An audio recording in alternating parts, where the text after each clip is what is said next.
What's the best fast? The shorter fasts are easier to do, but they're less powerful. The longer fasts are a bit harder, but you see results very quickly. Hey everyone! Today we're diving into one of the most common questions in intermittent fasting. What's the best fasting length? If you've ever wondered whether you should fast for 12 hours, 16 hours, 24 hours, or longer, Dr. Jason Fung's work gives us some incredibly helpful guidance. Let's break it all down in a simple, practical way. Stick around. Dr. Jason Fung is a Canadian physician and fasting expert, best known for his books, The Obesity Code and The Diabetes Code. He's helped thousands of people lose weight and reverse type 2 diabetes by focusing on insulin control instead of just counting calories. Why consider fasting in the first place? Most of us start eating the moment we wake up and keep grabbing snacks right up until bedtime, Doctor. Fung calls this our graze all day habit. Breakfast, snacks, lunch, more snacks, and a late night meal. When we're constantly eating, our insulin levels stay elevated, which makes it harder for the body to tap into stored energy. Giving yourself real breaks between meals allows insulin levels to drop, which helps your body use stored sugar and fat for fuel.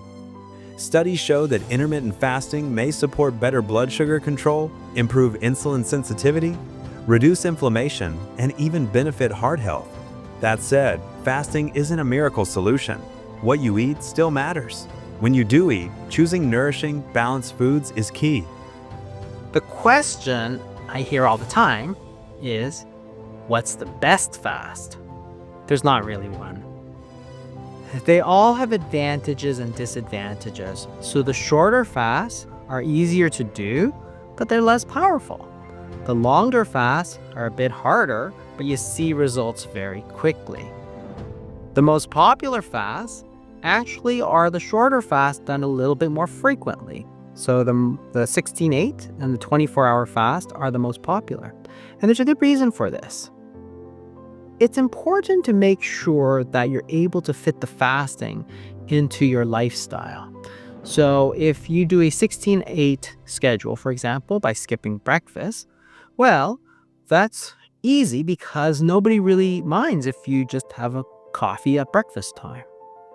If you do one meal a day and you just have a coffee at breakfast and you work through lunch, again, nobody minds, it doesn't really matter so much.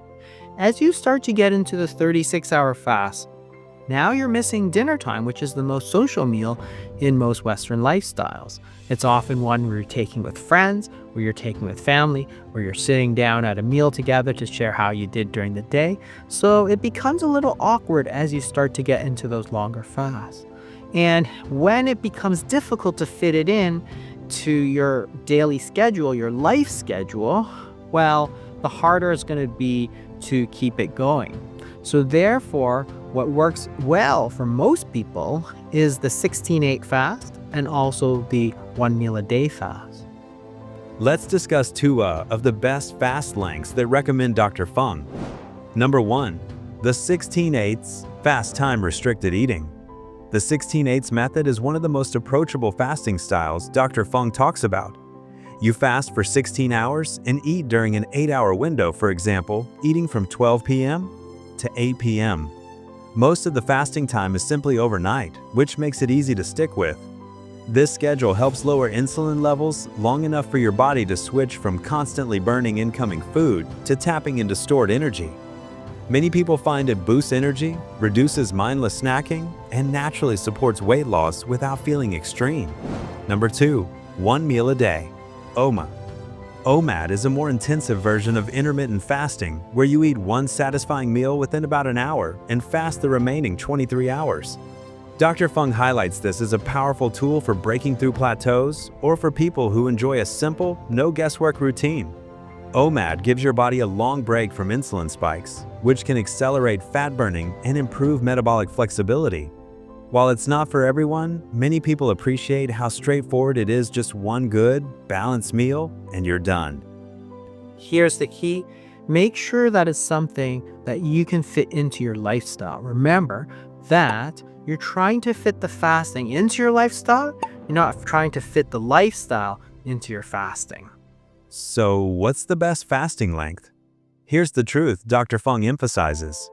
The best fasting length is the one you can sustain and repeat. It's not about pushing yourself to extremes. It's about giving your body enough time to lower insulin and burn fat consistently. For beginners, start with 16 hours. For weight loss, try 24 hours a few times a week. For healing and deep resets, 48 to 72 hours occasionally with proper hydration. How to choose the right fasting style for you. Dr. Jason Fung's biggest piece of advice is simple. Your fasting plan should fit your real life, not the other way around. Here's how to figure out what type of fast makes sense for you. Look at your daily routine. Pick a fasting window that works with your job, workouts, and family meals. For example, if you cook dinner with your family every night, jumping into OMAD or a full 24-hour fast probably won't feel realistic. Factor in your health and medications. If you take insulin, have diabetes, or use medications that must be taken with food, long fasting windows can be risky.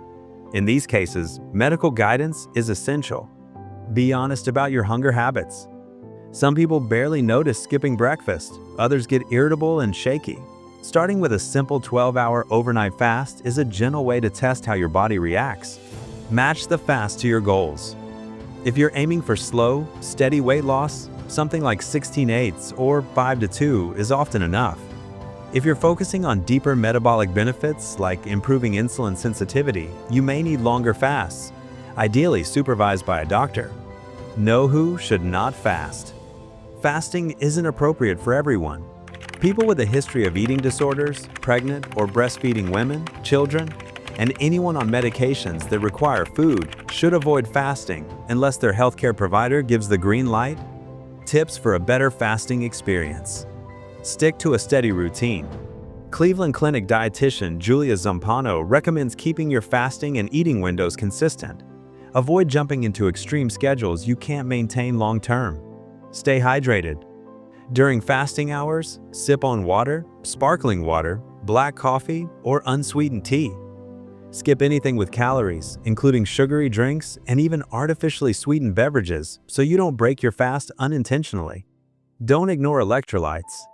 Longer fasts can drain your electrolyte levels, which may lead to dizziness or fatigue. Adding an electrolyte supplement or drink without sugar can help you feel steady and energized. Choose nutrient-dense foods when you eat. Fill your meals with veggies, fruits, lean proteins, and healthy fats. Research shows that what you eat during your eating window matters just as much as the fasting window itself. Ease into fasting. Start with something manageable, like a 12-hour overnight fast. Once that feels comfortable, you can move to 16 hours and only later consider 24-hour fasts or more advanced methods. Check in with your doctor. Always talk to a healthcare professional before trying long or extended fasts, especially if you have medical conditions or take daily medications. Fasting isn't starvation. It's freedom from constant eating. It's giving your body space to burn fat, heal, and repair, just like Dr. Jason Fung teaches. If you want a full video on how extended fasting works or how to reset your hunger hormones, comment below. Don't forget to like, share, and subscribe. Your health transformation starts with one small change. Maybe today, that change is fasting.